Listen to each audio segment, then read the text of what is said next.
Okay, so here's a short video on a new antenna that I got for my new favorite radio, the UV17R.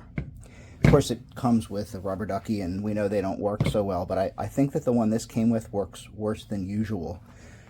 So we're going to talk about this goofy antenna that I picked up for it on a whim because I have these guys here for all of my handhelds. And the question was, does this compare to that?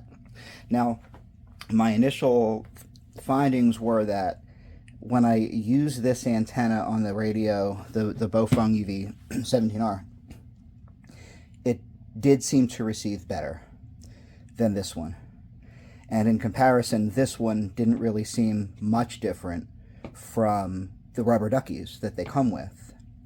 And one of the things that I suspect with this, as opposed to the rubber ducks that they come with, is that the SWR from 144 up through UHF is probably not great, because it's hard to make an antenna to do that, and because of the length of this one I have suspicions, so we're going to find out. So this is the HYS dual band antenna available on Amazon. This happens to be the female SMA, which is kind of the standard for the handheld radios. First thing I'm going to do is I'm going to run an SWR reading on it and see what we can get here.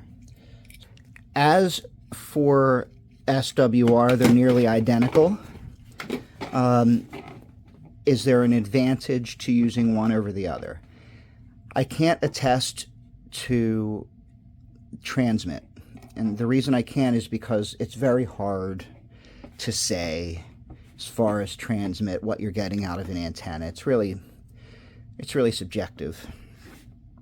So what I can say is that in the house, trying to get NOAA weather radio, trying to get FM radio, this antenna tended to pull the signal in a little better than this one. It's very spotty when I use this, and it's very spotty in the house when I use the rubber duck.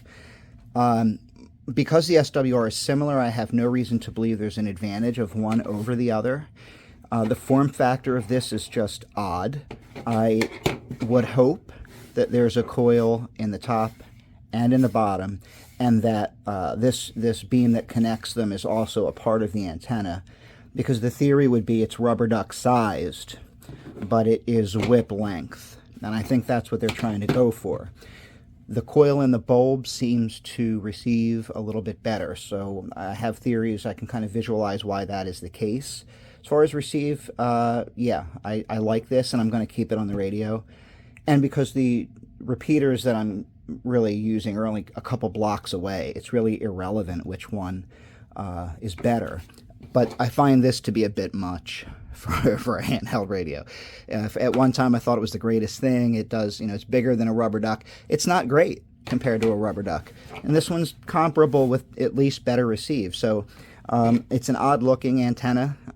If you get it wiggling too much, your radio might not stand up, so you got to kind of let it settle down before you put the radio down.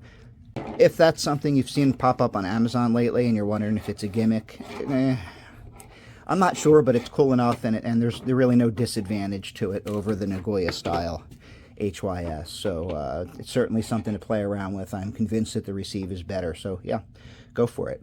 If you guys like these videos, I've been doing review videos lately, and they're getting a lot of attention.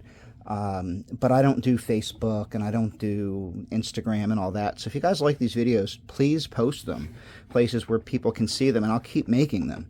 I'll have to spend money to get this stuff to review, but it looks like if I review obscure stuff, that's what people like, because they want to know in advance if what they're considering buying is worthwhile. And it kind of started with this one. People are really interested in knowing about the UV17R.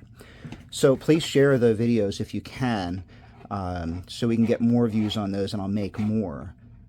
I will try to post a video a day or every other day on new and unique stuff. I'll give you as much information as I can about them. So in the meantime, 7-3.